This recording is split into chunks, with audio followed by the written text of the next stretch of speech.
بسم الله الرحمن الرحيم. الآن سنأخذ المسألة الخامسة والعشرين في قوله تعالى إنما حرم عليكم الميتة والدم. Dans sa parole, dans le sens où Allah dit qu'il l'a juste interdit, il vous a plutôt juste interdit à vous la chair morte et le sang. Surat al-Baqarah, verset 173. 173. قال رحمه الله تعالى هذه الآية تدل بظاهرها على أن جميع أنواع الدم حرام ومثلها قوله تعالى في سورة النحل إنما حرم عليكم الميتة والدم وقوله في سورة المائدة حرمت عليكم الميتة والدم. Donc la parole de ce verset laisse entendre que toute forme de sang est illicite. Également dans le sens où Allah dit, dans d'autres versets, surat Nahl, les abeilles, il a dit il nous a juste rendu interdit la chair morte ainsi que le sang. Verset 115. Et pareillement, dans surat al-Ma'ida, Tabou Savi, verset 3, dans le même sens. وقد ذكر في آية أخرى ما يدل على أن الدم لا يحرم إلا إذا كان مسفوحا وهي قوله تعالى في سورة الأنعام إلا أن يكون ميتة أو دما مسفوحا. Et dans un autre verset, il a démontré que seul le sang la forme de sang qui est interdite, c'est le sang qui coule, comme celui d'une blessure ou ghayr dhalika, le sang qui coule, comme dans sa parole dans Surat al-An'am, les bestiaux, où il dit dans le sens hormis, c'est-à-dire dans ce qui lui a été interdit comme nourriture, hormis qu'il s'agisse de chair morte ou alors de sang qui a coulé. Verset 145. Donc maintenant, il faut lire entre les versets. قال الجواب أن هذه المسألة من مسائل تعارض المطلق والمقيد والجاري على أصول مالك والشافعي وأحمد حمل المطلق على المقيد لا سيما مع اتحاد الحكم والسبب كما هنا وسواء عندهم تأخر المطلق عن المقيد كما هنا أو تقدم. Donc la réponse maintenant, c'est la réponse qui touche à la mas'ala lorsque s'oppose un texte mutlaq, c'est-à-dire un texte qui a une chose, on va dire, exprimée dans l'absolu, et le muqayyid, une chose qui est retenue. Ça ressemble un peu au général et au spécifique. Mais c'est différent, il y a des différences.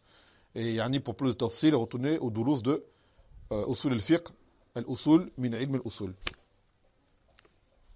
pour comprendre ce qu'est le mutlaq et le muqayyid.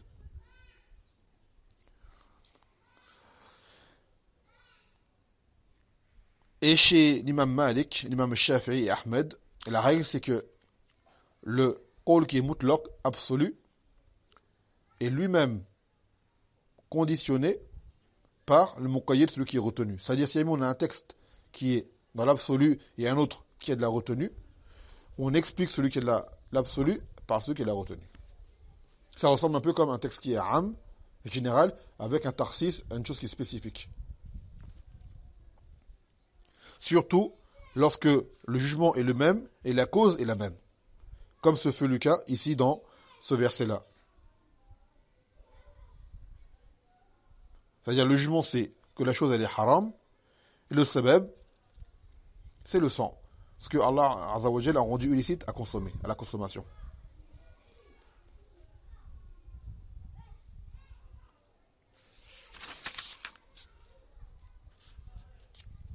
قالوا إنما كنا هنا إن المطلق متأخر. Naam, également j'ai oublié de préciser dans ce qu'il dit, et peu importe que le mutlaq soit venu en premier et le muqayyid soit venu par la suite dans un autre verset, ou le contraire, que le muqayyid soit venu en premier et que le mutlaq soit venu par la suite. Il dit peu importe. Qu'est-ce qu'on fait? On applique le muqayyid sur le mutlaq. C'est-à-dire on comprend le texte du mutlaq de l'absolu par celui qui est une retenue. Donc là, la retenue, c'est quoi? À la base, le mutlaq, c'est que toute forme de sang, que Allah interdit le sang de façon absolue. Et la retenue, c'est qu'en fait, dans un autre verset, c'est le sang qui a coulé. Donc ce n'est pas toute forme de sang. وإنما قلنا هنا إن المطلق متأخر عن المقيد لأن القيد في سورة الأنعام وهي نزلت قبل النحل مع أنهما مكيتان إلا آية معروفة. Donc ici nous avons dit que le mutlaq peut venir en retard par rapport au muqayyid, car là, dans ces versets-là, le muqayyid, le qayd, la retenue, elle est venue en surat al-An'am, les bestiaux. Et celle-ci est descendue avant surat al-Nahl, les abeilles.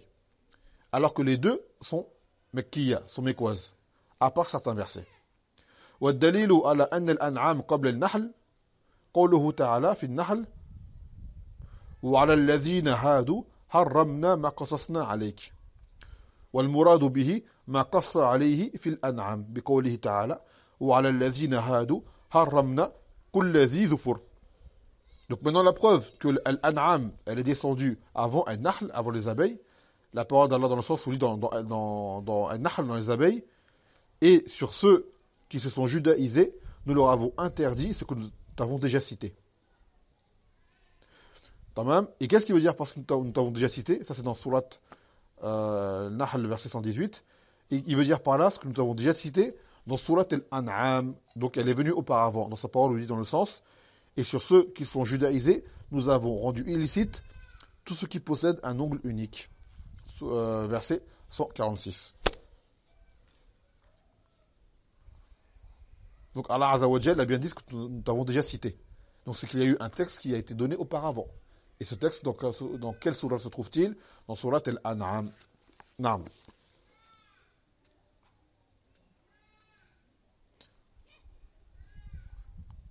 ثم قال ولهذا فالدم إذا كان غير مسفوح كالحمرة التي تظهر في القدر من إثر تقطيع اللحم فهو ليس بحرام لحمل المطلق على المقيد.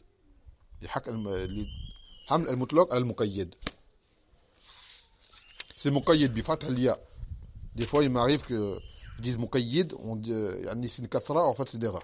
C'est muqayyid, c'est ism maf'ul. Muqayyid بفتح الياء. Donc là c'est là-dessus que sont beaucoup de ulama. C'est-à-dire que le sang qui n'est pas du sang qui coule, mais qui est par exemple un reste, comme ce que l'on trouve une fois qu'on a égorgé l'animal, une fois qu'il s'est vidé de son sang, il y a toujours un peu de sang qui reste. Ou lorsque on prend de la viande pour la faire cuire, il y a un petit peu de sang qui reste. Ce sang-là, ce n'est pas un sang qui est masfour. Ça, c'est des restes, et ce sang-là lui-même n'est pas illicite.